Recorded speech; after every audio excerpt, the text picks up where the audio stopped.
Hello learners, this is Preeti, economics educator, welcomes you all on our YouTube channel Success with Economics। ये इस video में हम true false and two marks के question discuss करेंगे। इससे पहले वाला जो पार्ट है 2019 सेट डी, उसमें हमने ओनली मल्टीपल चॉइस क्वेश्चन जो 8 क्वेश्चन थे वो डिस्कस किए थे।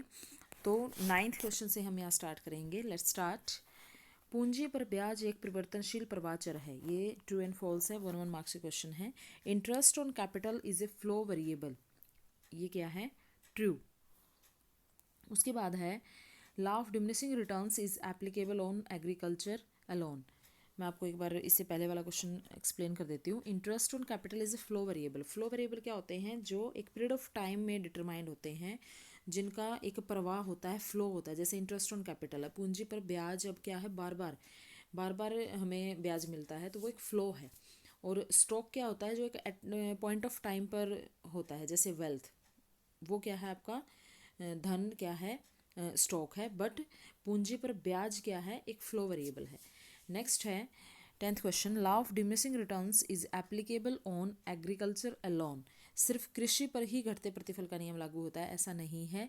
ये फॉल्स है आपका, क्योंकि लॉ ऑफ डिमिनिशिंग जो रिटर्न्स है ये इंडस्ट्रियल यानी कि जो मैन्युफैक्चरिंग सेक्टर है वहाँ पर भी एप्लीकेबल होता है और एग्रीकल्चर में भी होता है। तो ये यहाँ पर सिर्फ इन्होंने एग्रीकल्चर दिया हुआ है, तो ये फॉल्स है। उसके बाद है there are two seller in oligopoly. अल्पाधिकार में दो विक्रेता होते हैं, बल्कि अल्पाधिकार में ओलिगोपोली में फ्यू सेलर होते हैं, कुछ विक्रेता होते हैं। दो विक्रेता ड्योपोली में होते हैं, द्वैताधिकार में। इसका मतलब ये क्या है यहाँ पर? फॉल्स। नेक्स्ट है supply of milk is inelastic. दूध की पूर्ति बेलोचदार होती है, ये ट्रू है, क्योंकि जो दूध है उसको हम एक निश्चित मात्रा यानी कि जितनी डिमांड होगी उसके हिसाब से हम उसको बढ़ा नहीं सकते। तो सप्लाई ऑफ मिल्क क्या है?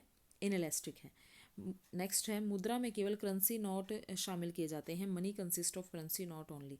बट ये फॉल्स है, क्योंकि जो मनी है उसमें currency plus demand deposit plus other deposit ये इंक्लूड होता है, और यहाँ इन्होंने सिर्फ करेंसी दे रखा है, इसका मतलब ये फॉल्स है। नेक्स्ट है परंपरावादी रोजगार सिद्धांत के अनुसार बचत आय का फलन है। क्लासिकल कहते थे कि जो सेविंग है is the function of income, तो ये क्या है? ट्रू। ये तो केंज है जिन्होंने बाद में कहा था कि जो सप्लाई है, supply is the function of rate of interest. But जो क्लासिकल है वो सेविंग को इनकम का ही फलन मानते थे, कि इनकम ज़्यादा होगी उसके अकॉर्डिंगली सेविंग ज़्यादा होगी, इनकम कम होगी तो सेविंग कम होगी। तो ये ट्रू है। नेक्स्ट है service tax is indirect tax.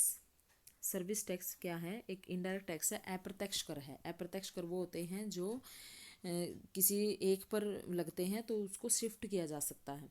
तो सर्विस टैक्स भी क्या है? शिफ्ट कर सकते हैं इसको, ये इनडायरेक्ट टैक्स है, ये ट्रू है। उसके बाद है rate of exchange is fixed by the government in case of fixed exchange rate. जो फिक्स्ड एक्सचेंज रेट है इसको सरकार निर्धारित करती है, ये ट्रू है। जो फ्लेक्सिबल एक्सचेंज रेट होती है वो मार्केट फोर्सेस की वजह से डिटरमाइंड होती है, बट जो फिक्स्ड है उसको गवर्नमेंट ही डिसाइड करती है, गवर्नमेंट ही डिटरमाइंड करती है। तो ये क्या है? ट्रू। उसके बाद है very short answer type question है, give Marshall definition of economics. 2 marks का क्वेश्चन है ये। मार्शल की जो अर्थशास्त्र की परिभाषा थी वो क्या थी? तो प्रिंसिपल ऑफ इकोनॉमिक्स मार्शल की बुक थी, 1890 में बुक प्रकाशित हुई थी इनकी, प्रिंसिपल ऑफ इकोनॉमिक्स, जिसमें इन्होंने परिभाषा दी थी कि अर्थशास्त्र मानवीय व्यवहार का अध्ययन है। अर्थशास्त्र क्या है? मानवीय व्यवहार का अध्ययन है, स्टडी ऑफ ह्यूमन मैनकाइंड। उसके बाद है मांग की परिभाषा, डिफाइन डिमांड।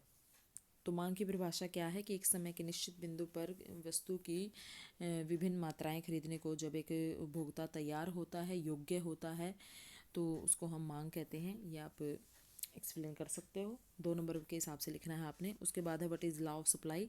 4th क्वेश्चन है what is law of supply. तो पूर्ति का नियम क्या है? कि प्राइस बढ़ता है तो सप्लाई भी बढ़ती है, प्राइस कम होता है तो सप्लाई भी कम होती है। डिफाइन करके इक्वेशन आप लिख दोगे 2 नंबर में। उसके बाद है what are selling cost. Selling cost विक्रय लागतें भी होते हैं जो बिक्री में वृद्धि करती हैं, बिक्री में वृद्धि के लिए यूज़ होती हैं, जैसे ऐड करवाई जाती हैं। तो ज़्यादा से ज़्यादा मांग में वृद्धि करने के लिए ही ये सेलिंग कॉस्ट वगैरह लगाई जाती हैं। कि एक मान लीजिए एक प्रोडक्ट है, उसकी ज़्यादा से ज़्यादा डिमांड हो तो उसके लिए क्या किया जाता है, उसका प्रचार प्रसार किया जाता है, एडवर्टाइजमेंट करवाई जाती है, विज्ञापन पर जो खर्चा किया जाता है दैट इज़ सेलिंग कॉस्ट। उसके बाद है 6 question, right any two difference between monopoly and monopolistic competition. बहुत ईजी है, आपने सिर्फ 2 डिफरेंस यहाँ पर लिखने हैं कि एकाधिकार में क्या होता है, सिर्फ एक सिंगल सेलर, और एकाधिकारी प्रतियोगिता में क्या होता है, बहुत सारे सेलर। और एकाधिकार में जो प्राइस है वो डिटरमाइंड होता है बाय फर्म, जो एकाधिकारी है वही प्राइस सेट करता है, बट एकाधिकारी प्रतियोगिता में मार्केट फोर्सेस की वजह से ही प्राइस डिटरमाइंड होता है, जिस प्रोडक्ट की जितनी डिमांड होती है उसके अकॉर्डिंगली ही, यानी कि एकाधिकार में फर्म जो है वो प्राइस मेकर होती है बट एकाधिकारी प्रतियोगिता में नहीं होती। उसके बाद है, या आप ये भी कह सकते हो कि एकाधिकार में कोई भी क्लोज सब्सिट्यूट नहीं होता, बट मोनोपोलिस्टिक कंपटीशन में बहुत सारे सब्सिट्यूट अवेलेबल होते हैं मार्केट में। नेक्स्ट है, वस्तु विनिमय प्रणाली की 2 कठिनाइयाँ बताइए, write down 2 difficulties of barter system. वस्तु विनिमय प्रणाली क्या होती है, जिसमें एक वस्तु के बदले दूसरी वस्तु का लेन देन किया जाता था पहले, जब तक मनी का इवोल्यूशन नहीं हुआ था। तो इसमें क्या था, दोहरे संयोग की कठिनाई और एक जगह से दूसरी जगह ले जाने में भी प्रॉब्लम होती थी, उसको स्टोर करके नहीं रखा जा सकता था।